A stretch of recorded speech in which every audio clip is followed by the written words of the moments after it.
My mother said, "Your sister's family will always come first. You are always last." My father agreed. I answered, "Good to know." So I put myself first in my own life. Separate money, separate plans. Then a family emergency hit them. They expected me to pay, but what happened next left them frozen. My name's Clay. I'm 31, a PR manager who reads crisis reports with my morning coffee. I fix messes for a living. I keep receipts. I write statements that don't shake when read out loud. That's my entire job. Take chaos, break it into bullet points, and make people see the truth. Oldest kid, only son. I've got a younger sister, Paige, married, 2 kids, a third, maybe, that's been discussed for 2 years like a Kickstarter. We grew up in a small house where the fridge hummed like a tired uncle and the TV never turned off. Dad worked long shifts. Mom kept everything together, which meant we didn't talk about anything unless it was about Paige. Sunday night dinner, 2 months ago. Meatloaf on a chipped plate. The family group chat was pinging on the counter, little puffs of blue and gray bubbles, while Paige's husband, Trent, scrolled football highlights. Mom set down a bowl, wiped her hands, and said it without looking up. "Your sister's family will always come first, Clay. You are always last." She said it like the weather. Then she added, softer but sharper, "That's how it is. Don't make trouble." Dad didn't even clear his throat. "Your mother's right." The fork was already halfway to my mouth. I put it down. No scene, no raised voice. Just a fact arriving late, but still exactly on time. "Good to know," I said. Paige didn't look at me. She tucked her hair behind one ear like she was on a call I couldn't hear. I went home, opened my budgeting spreadsheet, and put a line between their names and my accounts. New card. New savings nickname. Clay only. I turned off 3 shared subscriptions and the cloud family plan. It took 16 minutes. It felt like unhooking in 4. I didn't text anyone that night.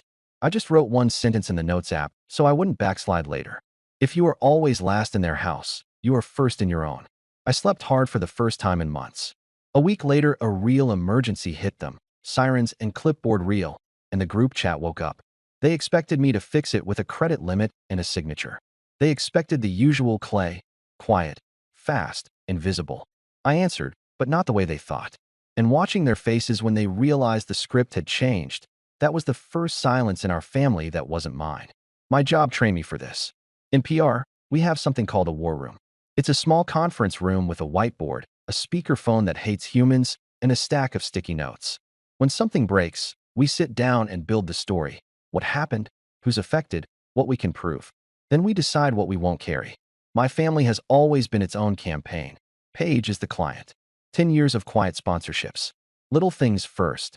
Splitting rent for her first apartment, just for a month. Paying the deposit when Trent lost a job he wasn't passionate about.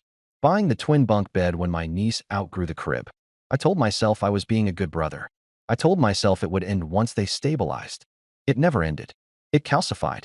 Mom's line for me was always the same. "You're good with money, Clay." She's not. Help her get on her feet. Paige's line was different. "You make more than us.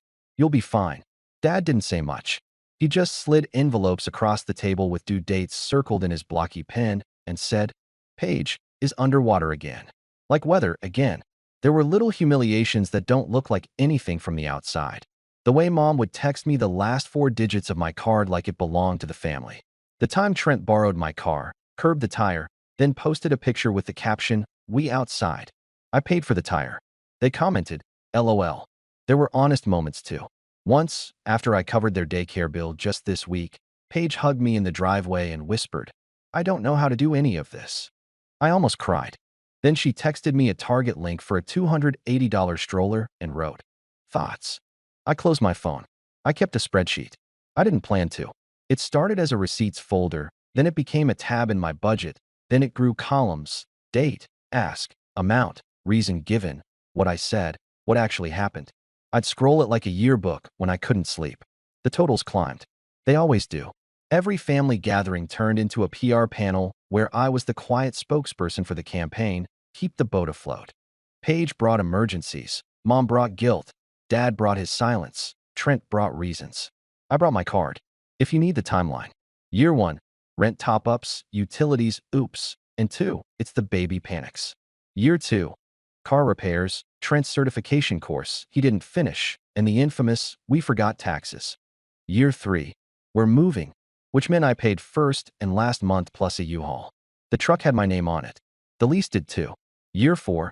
2 birthdays I basically funded. The family plan phone upgrade. We'll Venmo you. And a dentist bill with a crying selfie attached. Year 5. Daycare. Always daycare. The word sits like a brick. I'm not a hero. I'm a system. That's what scared me when Mom said I was last. Systems don't have feelings. They have functions. When she said it out loud, she didn't hurt me. She exposed the org chart. So I did what crisis people do. I separated the channels. New bank. New card. New Apple ID.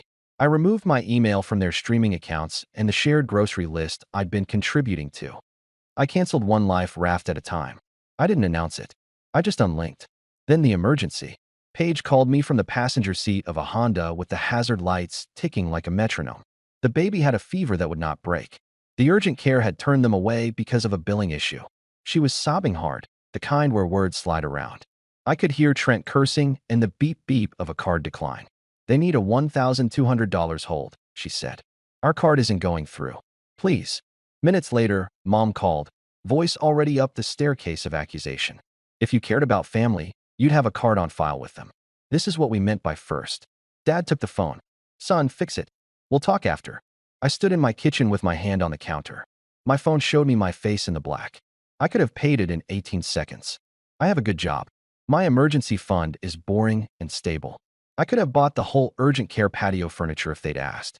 But I remembered Mom's sentence sitting on the table with the meatloaf. I remembered quietly buying new tires. I remembered printing my spreadsheet at 2 a.m. and holding it like proof to an empty room. I remembered being last. I can't put my card on anything, I said. But I'll drive you there. I'll sit with you. I'll bring snacks. I'll ask the desk about options. I'm not paying deposits. Separate money, separate plans. Silence. The hazard light ticking got louder. Paige whispered, small and not mean. Clay, please. I swallowed. I'm coming. I turned off the stove, grabbed my keys, and ran. At the clinic, I paid nothing. I asked questions. I gave them a statement. Family in crisis, billing flagged, need care. The front desk had a payment plan. Paige and Trent enrolled. The hold went to their card. They got seen. They didn't thank me. That's not even bitterness. It's another fact. In the car, Mom called to review my performance. So you're really making your sister do this alone? She said. I didn't make her do anything, I said. I just didn't become a wallet. Same thing, she said. Dad grunted agreement. That night the group chat lit up. Clay refused to help. Dad, we're disappointed. Paige, no text, just a gray bubble that vanished. I wrote one message back. I'll help with rides, paperwork, advocacy. Not money. The replies were fast, selfish, unbelievable. Don't forget who helped you. No one has paid one of my bills since I was 18. I put the phone face down and made tea. I knew what would come next. They'd escalate. They'd try to force it public. They'd try to shame me into a transfer. So I built my war room. I printed the spreadsheet. I highlighted totals. I chased down every text where I'd said yes. I pulled my bank statements. I wrote a statement in plain language. And I waited. 3 days later, they sent for me. The call came during a product launch meeting. VP on slide 6, me on deck for Q&A. The caller ID said Mom 5 times, then a group FaceTime. MOM plus Dad plus Paige plus Trent. I sent it to voicemail. 30 seconds later, my boss slacked me. Your mic is on. I muted, apologized, and finished the slide about proactive messaging like a liar. When I stepped into the hallway, the group call popped again. I answered because I wanted witnesses, even if those witnesses were fluorescent lights and an ice machine. Mom started cold. We're at Grandma's house. Everyone is here. We're passing the phone around. Clay, tell them what you told your sister. I could hear murmurs, the soft clink of dishes, the theater of it. I pictured the coffee table, coasters, tissues, the print of the lighthouse. They'd staged it like a tribunal. Sure, I said. I told her I'll help with everything except money. Dad spoke, short, like a hammer. You are refusing to support family in an emergency. Trent leaned into the audio with that performative sigh he uses when he wants the room. We're drowning, man. We have kids. You don't. Do the math. Paige's voice came last, raw. The baby was so hot, Clay. I was scared. That tugged. It always tugs. I took a breath. I drove you. I sat with you. I advocated. I will keep doing that. I will not put my card on your accounts. Mom laughed, mean and light. Listen to the lawyer. You think you're better than us because you work in some office. I think I'm a person, I said, with boundaries. Someone, Aunt Bev maybe, said, In this family, we share. Okay, I said. Then let's share facts.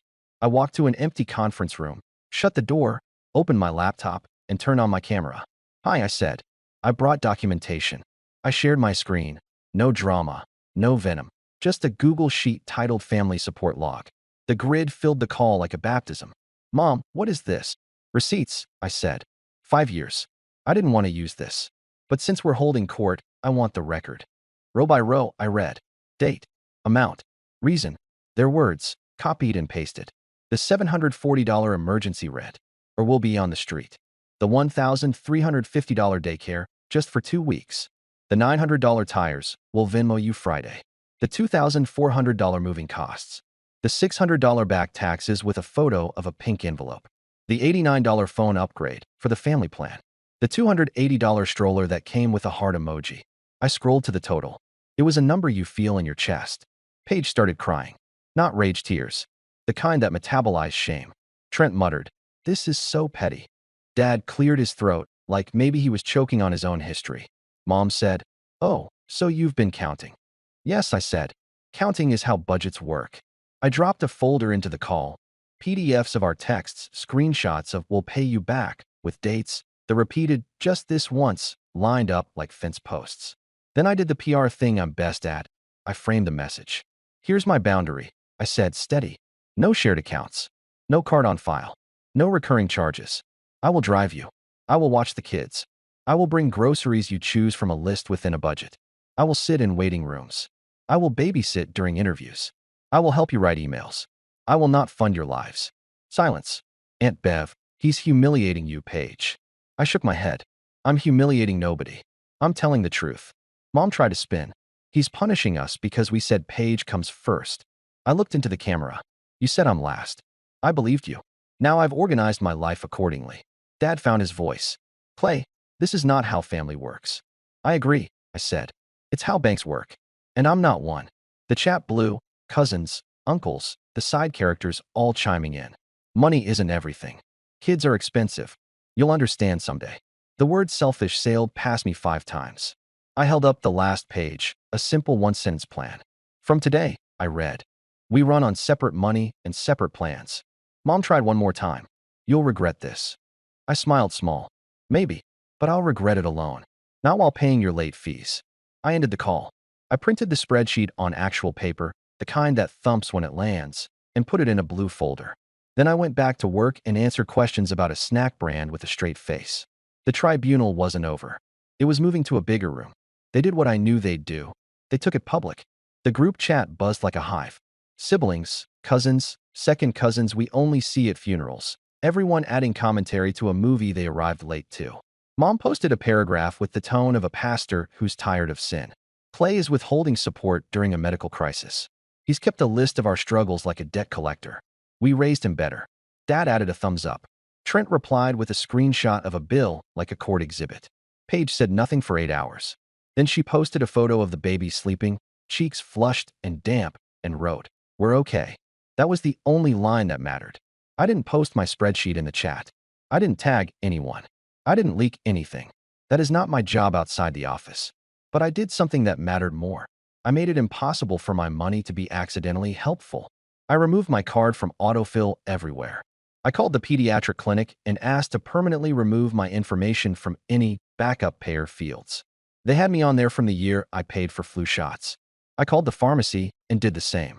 I changed my Apple Pay default to a card that lives in a drawer. I set all my transfers to require Face ID and a passcode.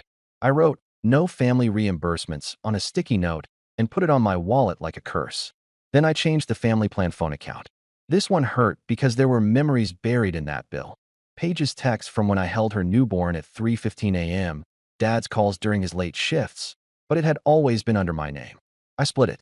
I gave them 30 days and a discount code. I typed the text 5 times before I sent it. "Hey all, moving lines off my account by March 1st. Happy to help you transfer." After that, I can't see or manage anything. Separate plans equals fewer fights. Mom responded in under a minute.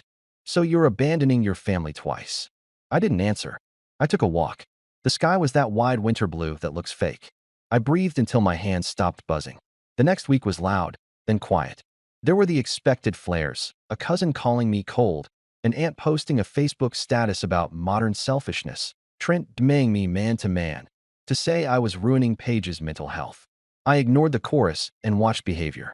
Paige texted, carefully, "Can you watch the kids Thursday for my interview?" I said yes.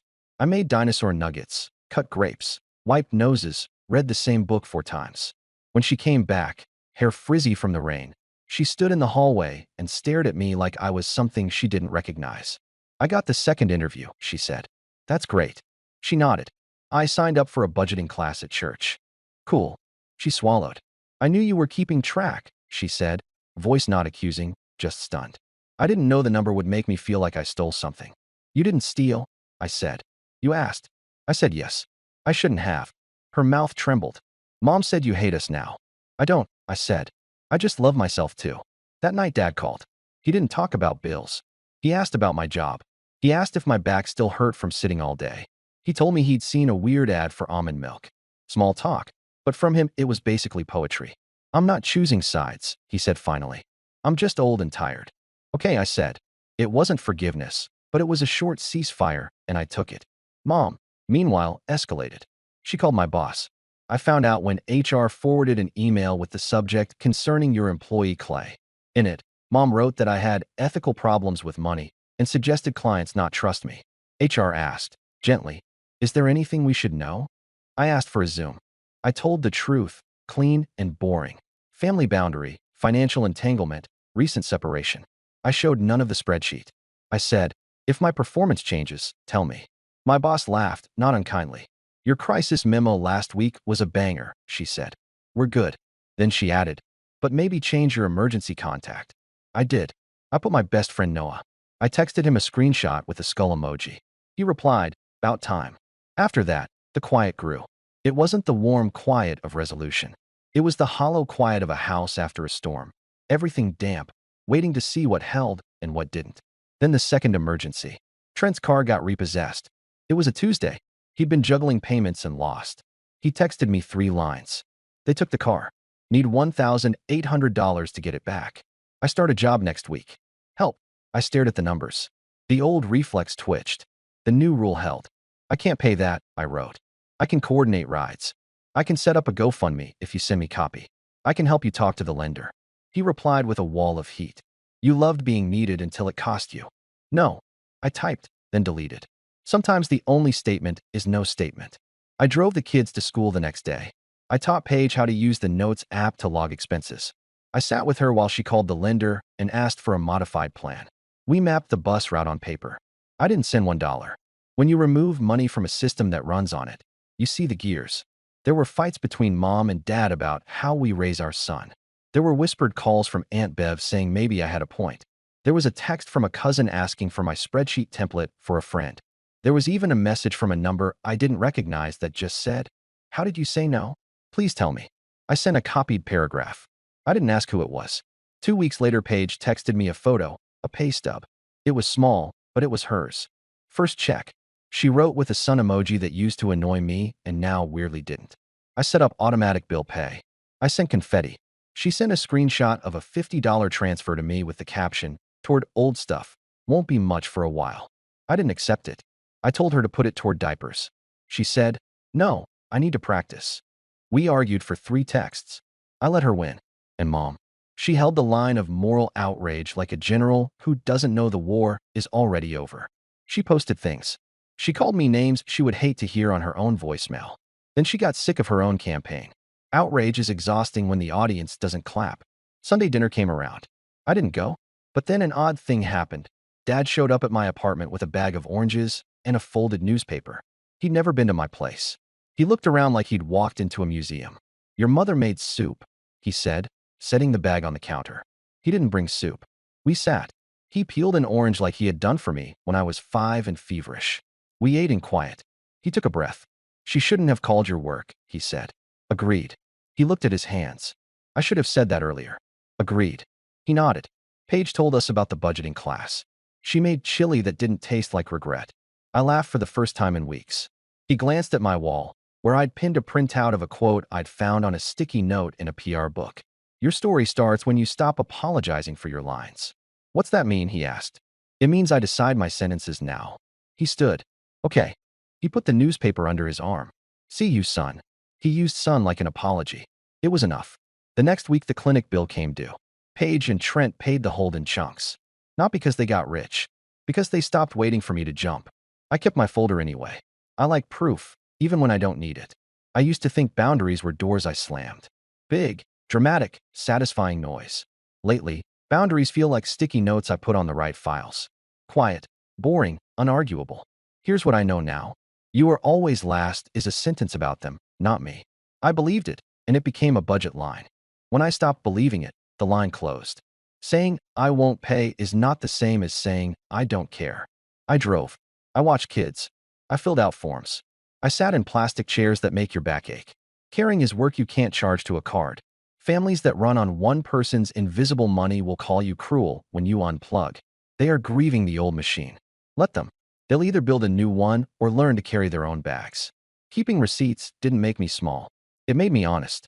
The spreadsheet wasn't revenge. It was the only way to talk to people who deny history. Last Sunday, I got a text from Paige. No preamble. Thanks for not paying. I stared at it, feeling something slide into place in my chest like a drawer that finally found its track. How are the kids? I wrote. Sticky, she said. Loud. Alive. Good. She sent a photo of a small whiteboard on her fridge. It had 5 lines. Rent, utilities, groceries, clinic, savings. Next to savings, she'd drawn a tiny star. Mom hasn't apologized.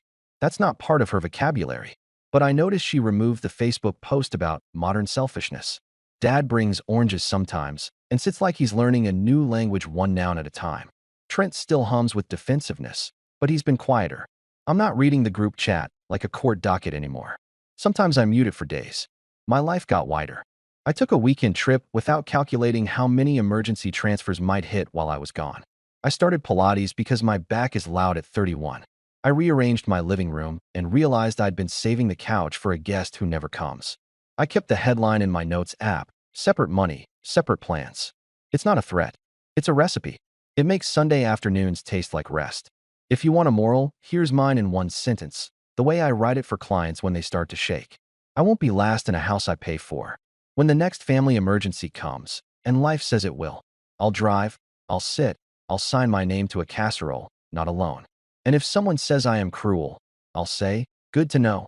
Then keep living the story I wrote for myself. Simple sentences, short paragraphs, and a budget that tells the truth.